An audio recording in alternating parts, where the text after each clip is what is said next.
ముఖంగా నడతలేదన్న దాదాపు 5 వ్యక్తులు వచ్చి వాళ్ళ వెపన్స్ అక్కడ ఉన్నటువంటి సిబ్బంది బెదిరించడం,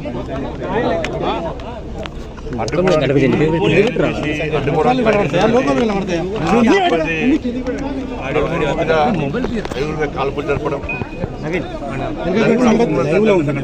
దారుణమైన సంఘటన. వాస్తవానికి దీని దరిదాపులోనే మేమున్నాం.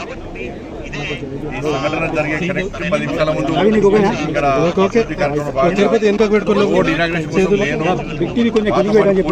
చాలా మంది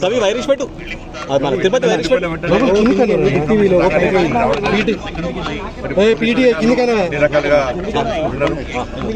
మొత్తం కరీంనగర్ మొత్తం రౌండప్ చేసి ఆల్రెడీ పట్టుకోవడానికి ప్రయత్నాలు ప్రారంభించారు. దాంతోపాటు ఎవరైతే గాయపడ్డారో వారందరూ కూడా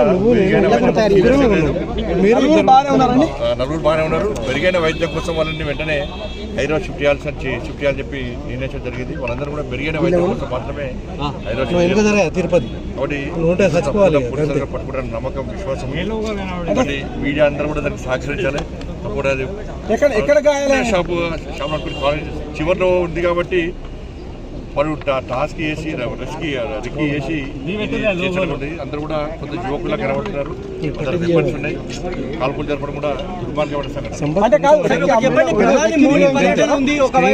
అనుకోకుండా అప్పుడప్పుడు వచ్చే సంఘటన కాదు. బట్ అధికారులందరూ కూడా సీసీ ఫుటేజ్ కానీ ఈ దర్దాపు ఫుటేజ్ కానీ కమాండ్ కంట్రోల్ రూమ్ లో సీసీ ఫుటేజ్ కానీ అన్నిటి కూడా అధికారులు మరి చూస్తున్నారు. చూసి కూడా మొత్తం అన్ని సిబ్బంది స్టేట్మెంట్ రికార్డ్ చేసుకున్నారు.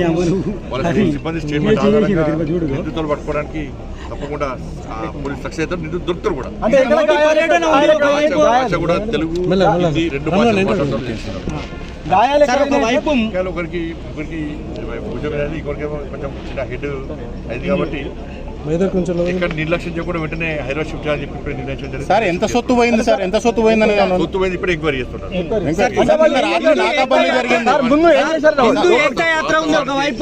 ప్రధాని మోడీ పర్యటన ఉంది, పోయే ప్రయత్నం చేశారు సార్. ఆ టెన్షన్ లో వాళ్ళు అడ్డుకున్న వాళ్ళు ఎత్తుకోవాల్సిన బ్యాగ్ ఒకరు కూడా ఇక్కడ పడేసిపోయారు. బట్ దాని రికవరీ ఎట్లా చేయాలో, గోల్డ్ పోయింది అనే విషయంలో ఇప్పుడే ఎంక్వైరీ చేస్తా ఉన్నారు. 100 మీటర్ల దూరంలోనే మీ కార్యాలయం ఉంటుంది సార్. 100 మీటర్ల దూరంలోనే మీ కార్యాలయం ఉంటుంది. కేంద్ర హోంశాఖ మంత్రి కార్యాలయం ఇక్కడే ఉంటుంది. నిన్న రాత్రి నాకాబందీ పెట్టారు. దొంగకు కేంద్ర మంత్రి కార్యాలయం దొంగ వాళ్ళకి కేంద్ర మంత్రి కార్యాలయం మనకి ఎదురుస్తారా?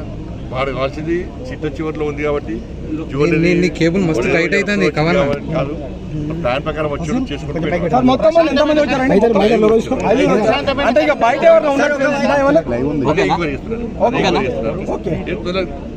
పోలీస్ అధికారులు కూడా, సిపిఆర్ కూడా అధికారులు కూడా అంతా సీరియస్కున్నారు. అందరు ఆఫీసర్స్ అందరూ కూడా చాలా ఎక్స్పర్ట్ ఆఫీసర్స్, అందరికి అనుభవం ఉంది. ఎవరు తప్పించుకునే అవకాశం లేదని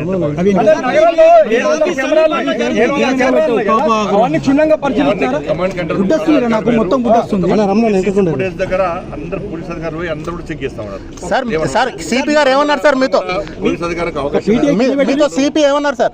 సీరియస్ వాళ్ళకి ఇవ్వాల్సింది అందరూ కూడా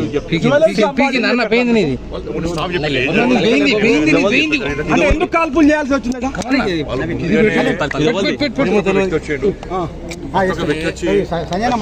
20 గ్రాముల చైన్ కావాలని చెప్పారు.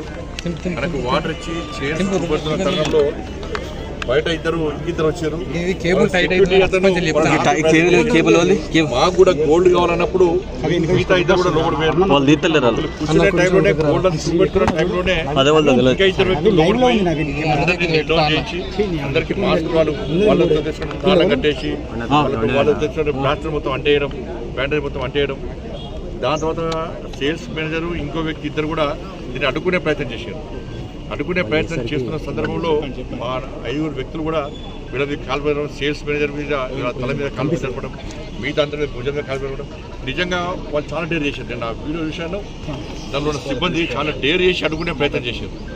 దానివల్లనే వాళ్ళు కాల్పులు జరిపారు. కాబట్టి ఆ కాల్పులు జరిపిన సందర్భంలో వాళ్ళ గాయాలు అందరి దగ్గర ఫోన్లు ఉన్నాయని చెక్ చేయడము, బెదిరి చేయడం. కేంద్రం